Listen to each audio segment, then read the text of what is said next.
If you know me, you know that I'm a fan of JoJo's Bizarre Adventure. One of my favorite stands from JoJo's Bizarre Adventure is King Crimson. Well, I went to go see them. Full disclosure, I am by no means the biggest King Crimson fan in the world. Certainly not like I am with Green Day or Kiss or Gorillaz. But I always knew that there was this appreciation for what King Crimson had done for music and rock and all of that. So I thought, fuck it, I'm gonna go. So I went. And I did dress up. I wore my Panna Cotta Fugo costume from JoJo's Part 5. I didn't have any makeup or like a wig or anything, so I just wore the suit, pink shirt, and the tie. I was the sharpest person dressed there. Everyone said I looked fantastic, which I did. Admittedly, though, it was kind of uncomfortable to sit, so maybe not the best idea on my part, but hey, who could say they dressed up like a JoJo's character and went to go see fucking King Crimson? Me. At time of filming and at time when I saw the concert, I've only ever owned one King Crimson album. That's their first one, Court of the Crimson King. Now, I did listen to a couple of songs here and there. Some of them have very, very artsy titles. Some of them are simple like Islands. And I thought that I knew what I was getting myself into. And evidently I was wrong. I just want to preface this.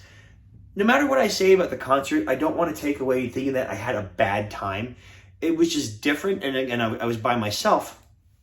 So it was a different experience than I'm used to, and different than what I was expecting. First off, I don't know what the fuck the problem was, but like you could not take pictures of the band while they were performing, which I understand. I guess they wanted to be like artsy and be like, ooh, you have to be there to enjoy the experience, which is like, okay, fucking fine. But they like threw people out of the concert, right? There were multiple people I saw that were like, taking pictures during the performance or filming, and the guards came right the fuck up and threw them out, and they were really fucking mean about it. Like, man, Senator, you guys got some mean fucking guards, which I guess is like kind of the point. Like, the band demands that you don't record. It's their job to go ahead and make sure that you follow those rules. The opener for King Crimson was the Frank Zappa band. I don't know anything about Frank Zappa. I guess he's a legend of some kind. I really don't know. The music was good, and they were entertaining. That's really about it. King Crimson, when they came on, it was very, very exciting. But the style of performance is also different. There were no visuals or anything like that. It was just the band, like an orchestra, right? It was just the band and straight playing. There were no interactions with the audience, nothing like that. Nothing what I would traditionally expect from a concert. And it wasn't bad. I don't want to give you the impression that this concert was bad, but I didn't really enjoy all of it. Maybe it's because I'm not a King Crimson fan, like that kind of fan. And maybe it's because a lot of their music is experimental and different and weird and defies genres and mixes between each other. Maybe that was really the reason, and maybe if I had different expectations, I might have enjoyed it better. Honestly, if I had someone with me, I also probably would have enjoyed it a little bit better too. But I had to go solo this time. But it was a very different experience. And yes, they did play like Court of the Crimson King. They did play 21st Century Schizoid Man, which fucking slapped. And they also did play Epitaph as well. I can't say I would recommend seeing King Crimson unless you know who King Crimson is and their style of music, which is kind of defiant of style. They play like rock, soft, like, soft melodic songs. They'll play jazz. They'll play all different kinds of things. And here's the thing, too. You can't look up their song list because it's going to be a different song set every fucking time, except for like Court of the Crimson King, Epitaph, and 21st Century Schizoid Man, which was their closer.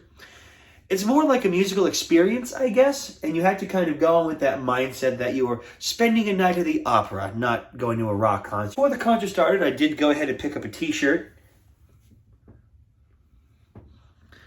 They got some really cool album. I don't know if you've ever seen the album art of King Crimson, but definitely check it out. It's really weird. But here's the t-shirt. Tour dates, all that good stuff. Not my favorite, honestly. I like my shirts to be a little more flashy, if you haven't noticed. The way that I see it is that if I had the chance to see King Crimson again, I would definitely make sure I go with someone. I would also make sure that I do my due diligence, I do my correct research, that I actually know who the band is and like know a wider a range of their songs. Like I said, I've gone to concerts before where I don't know any song and it's been great. It left me feeling weird. Again, not really disappointed. It just maybe I also wasn't in the right mindset for this kind of show as well. I certainly respect what King Crimson means for rock, and as far as moving music forward and being experimental, starting with Court of the Crimson King, but it certainly is an acquired taste, and I don't think it's for everyone. And, if you're going to see King Crimson, great. I would not bring someone that's not a fan or at least doesn't know a lot of the music, because they would probably have a similar experience that I did. Not bad by any means, just different. It's a very, very different show. Well, that's another quick concert review. Thank you guys so much for watching, and I'll see you in the next one.